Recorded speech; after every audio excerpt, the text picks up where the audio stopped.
আলোচনার জন্য সকলের দরজা খোলা আছে। ক্যাম্পাসে যারা শিক্ষার্থীদের কল্যাণে কাজ করতে চায়, আলোচনার জন্য সকলের দরজা খোলা আছে।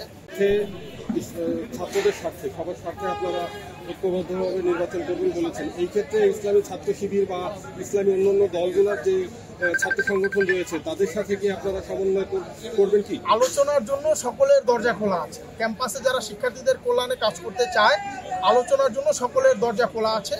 পরবর্তীতে পরিবেশ পরিস্থিতি এবং ক্যাম্পাসের প্রয়োজনের স্বার্থে, সময়ের প্রয়োজনের স্বার্থে কার সাথে আমরা জোটবদ্ধভাবে নির্বাচন করব এটা সময়ই বলে দিবে, আপনারাও দেখতে পারবেন। আমরা পূর্ণাঙ্গ প্যানেল আজকে ঘোষণা করেছি, তবে ইতিমধ্যেই বেশ কিছু সংগঠন আমাদের সাথে সমন্বয় করার জন্য তারা আমাদেরকে নক করেছে, আমাদের আলাপ আলোচনা চলছে।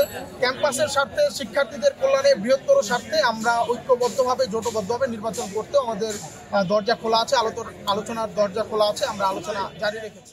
প্রিয় প্রবাসী, আপনার নিরাপদ ভবিষ্যতের জন্য অর্ধেক দামে আজই ফ্ল্যাট বুকিং করুন। ঢাকায় প্রবাসী সিটি দিচ্ছে সীমিত সময়ের স্পেশাল অফার।